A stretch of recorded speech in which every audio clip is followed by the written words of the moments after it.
Les émotions en temps de pandémie.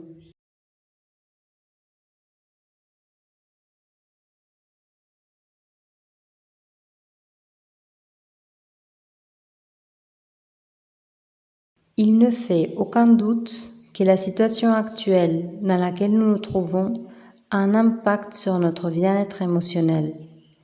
Les événements qui se produisent à tous les niveaux, décès, chômage, isolement social, génèrent du stress, de l'inquiétude et de la douleur chez nous. Des émotions qui sont en quelque sorte inévitables. À cette occasion, nous allons vous fournir des conseils, des recommandations, afin que l'impact de ces pertes ne compromette pas si gravement notre bien-être émotionnel. Comparez la situation actuelle avec un événement précédent. Dans le contexte actuel, il est très utile de se rappeler, d'évoquer ces situations très difficiles qui nous ont été présentées au fil de nos vies et dont nous nous sommes remis, de nombreuses situations dans lesquelles peut-être notre vie était très compliquée. C'était peut-être la perte d'un membre de la famille qui nous a beaucoup affectés, ou peut-être les jours passés dans un lit d'hôpital où le pronostic était réservé et où notre vie était en danger. Voici la clé. Le fait de se souvenir des événements qui se sont produits auparavant, dont nous sommes sortis victorieux, que nous avons surmontés, aide beaucoup à soulager la douleur actuelle que nous ressentons. Parce que c'est à travers ces anciennes expériences de douleur que nous pouvons nous dire aujourd'hui qu'il est possible de surmonter les difficultés dans lesquelles nous sommes immergés.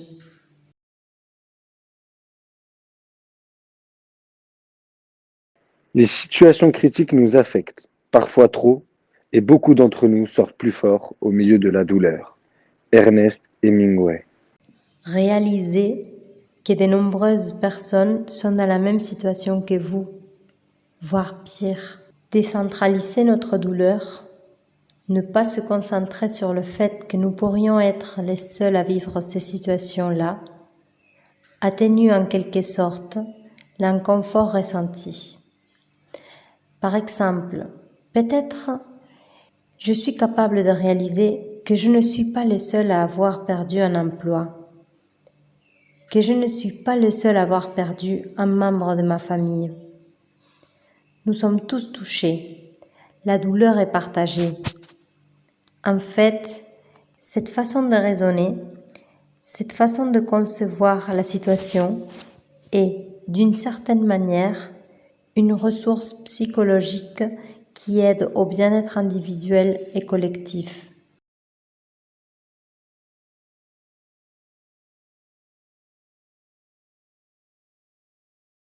La douleur est moindre lorsqu'on sait que d'autres personnes souffrent de façon similaire ou plus grave. Pensez aux choses positives qui se passent autour de cette situation de crise. Une autre façon de trouver du soulagement, un peu de paix, est de se concentrer sur les bonnes actions qui se produisent autour de cette crise. Percevoir d'actes de gentillesse, de générosité autour de soi crée les conditions nécessaires, crée les bonnes conditions pour croire que l'on est dans un monde qui peut s'améliorer. Par exemple, en observant ce voisin en charge d'un petit magasin qui soutient avec des aliments les personnes dans le besoin.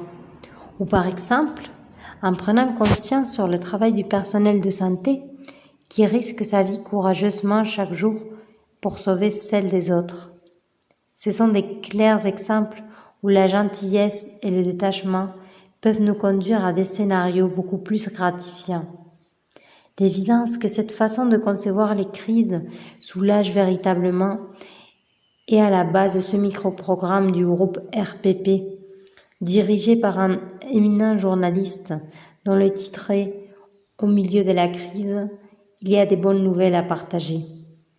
Cette évidence est sans aucun doute la base de l'émergence de ce micro-espace de bien-être.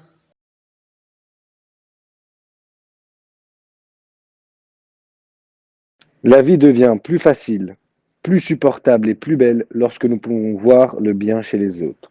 Roy T. Bennett. Engagez-vous dans différentes activités au quotidien. La réalisation d'activités au quotidien peut favoriser la sensation de bien-être par le fait même de ne pas focaliser nos pensées sur des événements, sur des situations qui génèrent du mécontentement.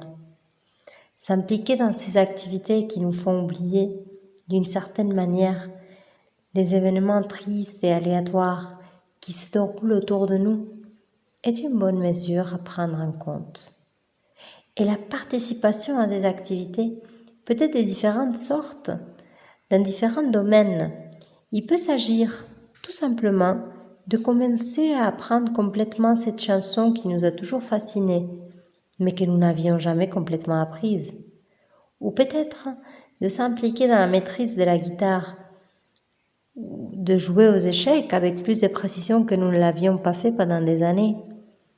Bref, les activités peuvent être nombreuses et elles peuvent toutes contribuer à notre bien-être. Je voudrais souligner ici, de manière très particulière, les avantages de la pratique d'un sport ou de l'exercice physique en général. Tout à coup, c'est peut-être l'occasion, si vous ne l'avez pas fait régulièrement, de commencer à le pratiquer. Je crois sincèrement que l'exercice physique et la pratique d'un sport ont toujours été considérés, bien sûr à juste titre, comme ayant des effets bénéfiques sur la santé. Mais l'accent a toujours été mis, surtout, sur la composante physique. Cette pratique améliore le niveau de pression sanguine. Cette pratique diminue les chances de souffrir des maladies coronairiennes, etc. Cependant, je trouve que l'exercice physique a été sous-estimé, dans le fait que ces avantages concernent fondamentalement les émotions, le bien-être émotionnel des personnes. Et cela se reflète dans le faible niveau de stress de ceux qui pratiquent un sport ou font de l'exercice physique régulier. On a également constaté que la colère, la frustration sont minimes chez les personnes qui font régulièrement de l'exercice. Les niveaux d'agressivité diminuent considérablement et en d'autres termes, l'impact positif de la pratique d'un sport affecte fondamentalement le bien-être émotionnel de ces personnes qui le pratiquent. Il y a des moments où les occupations, que ce soit le travail ou un passe-temps quelconque, nous aident à moins réfléchir à une situation. Elles deviennent un refuge parfait. Le secret pour être malheureux, c'est d'avoir le temps de réfléchir pour savoir si on est heureux ou non. Bernard Shaw. Reprenez contact avec votre famille et amis proches. Reprendre la communication avec le plus grand nombre possible de membres de la famille et d'amis proches procure un sentiment de bien-être. Surtout si vous partagez vos craintes et vos préoccupations avec eux, ils peuvent avoir des sentiments similaires et la possibilité d'une coopération et d'un accompagnement mutuel apportera un soulagement et nous donnera le sentiment, la certitude que l'on n'est pas seul.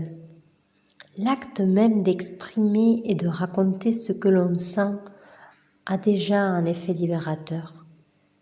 Le fait d'écrire ou de raconter vos craintes à un proche contribue à réduire l'anxiété. C'est un moyen de relâcher, de diminuer la tension accumulée par les événements fatidiques, par les situations difficiles qui se produisent actuellement.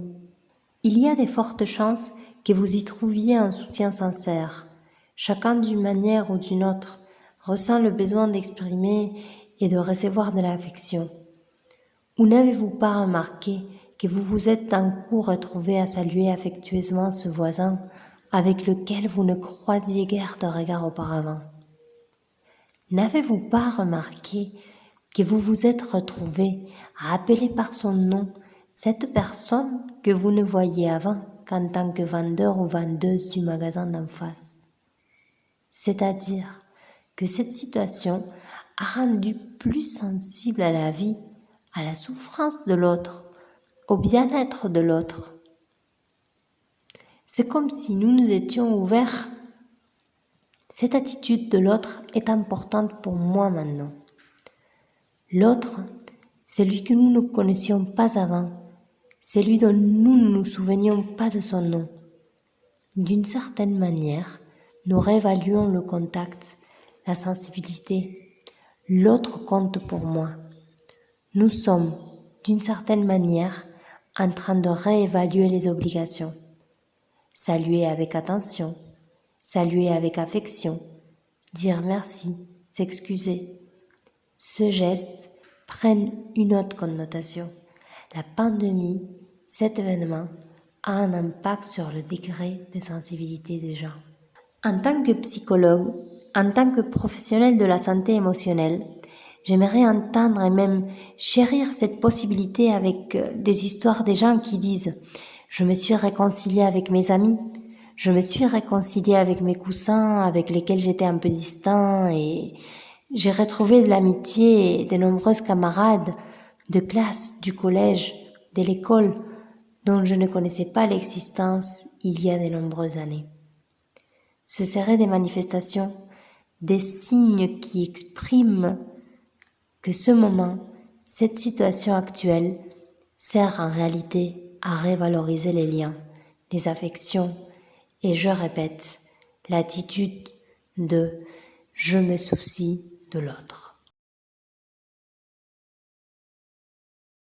Comment vous le faire savoir? Que les blessures se referment, que les portes ne doivent pas être fermées, que la plus grande porte est l'affection, que nier les mots signifie ouvrir les distances, qu'il serait préférable de construire des ponts que sur eux, il va sur l'autre rive et devient aussi. Extrait de Comment le faire savoir de Mario Benedetti. Ne vous surchargez pas d'informations. C'est une chose de rester informé et une autre d'être surchargé d'informations strictement sur la pandémie. Parce que c'est en étant renseigné en excès pendant une longue période que ces informations deviennent nuisibles. Oui, il n'est pas avantageux de se lier constamment à tout ce qui se passe autour de la situation actuelle. En outre, vous devez savoir comment choisir la source que vous utilisez pour obtenir des informations. Il ne serait pas très valable de s'informer constamment sur des réseaux sociaux qui manquent souvent de véracité et qui sont surtout sensationnalistes. De plus, selon des études, il est important de savoir que plus vous passez de temps à regarder, à écouter les nouvelles sur la pandémie, plus l'impact émotionnel et négatif est important et plus les niveaux d'inquiétude et de stress sont élevés. Voici un clair exemple qui montre que la surexposition à des événements extrêmes, la surexposition à des situations difficiles peut devenir en réalité une expérience personnelle à éprouver des craintes et de la méfiance. Chaque fois que je regardais en excès la programmation de la chaîne télévision Investigation Discovery, je me rendais compte qu'en fait, ce n'était pas sain. Et cela, plus la consommation est importante, plus le sentiment d'insatisfaction est grand. La solution, évidemment, était entre mes mains. J'ai arrêté de le regarder, du moins pas aussi souvent qu'avant. Soyez empathique lorsque des pertes humaines se produisent. Montrez que la douleur et la souffrance de l'autre ne vous sont pas étrangères. Autant que possible, exprimez vos condoléances, exprimez votre douleur, d'autant plus quand il s'agit des personnes qui vous sont proches. Cependant, il est bon de préciser que la manière dont l'on exprime ses condoléances et ses sentiments, malgré nos très bonnes intentions, peut générer, au lieu d'un soulagement, un certain malaise chez l'autre. En exprimant des phrases populaires, des expressions bien connues, par exemple. Personnellement, lorsque mon père est décédé, il y a eu des amis, des collègues qui m'ont approché avec de très bonnes intentions. Ils m'ont dit des phrases comme, par exemple, « Ne pleure plus, mon ami. Ton père est dans le ciel maintenant. Calme-toi, mon ami. Ne pleure plus. » ton père vient simplement de passer à une autre étape. Honnêtement, je n'ai pas été soulagée ni réconfortée en entendant ces mots. Je pense qu'un silence engagé, un silence chaleureux, génère plus de soulagement pour les personnes qui vivent ces situations. Il faut pratiquer cette écoute, le silence thérapeutique, cette écoute qui génère le bien-être, le silence thérapeutique. Le silence qui apaise est beaucoup plus accueillant que des dizaines de phrases, parce que lorsque nous disons cela à nos proches, lorsque nous exprimons ces phrases, même avec les meilleures intentions, ce que nous faisons réellement, c'est leur retirer le droit de ressentir, le droit d'éviter de ressentir la frustration, qui sont, en fin de compte, des manifestations humaines valables. La frustration, la colère, la tristesse. Souvenez-vous de cela. Vous pouvez pleurer parce que quelqu'un est parti ou vous pouvez sourire parce qu'il a vécu. Les deux manifestations sont valables. Gardez bien à l'esprit que la douleur qui n'est pas soulagée par les larmes peut faire pleurer d'autres organes. Une douleur qui n'est pas soulagée par des larmes peut faire pleurer d'autres organes. Francis J. Braceland. Résumé. 1. Comparer la situation actuelle avec un événement précédent. 2. Réalisez que de nombreuses personnes sont dans la même situation que vous, voire pire. 3. Pensez aux choses positives qui se passent autour de cette situation de crise. 4. Engagez-vous dans différentes activités au quotidien. 5. Reprenez contact avec votre famille et amis proches. 6. Ne vous surchargez pas d'informations. 7. Soyez empathique aux émotions des autres lorsque des pertes humaines se produisent.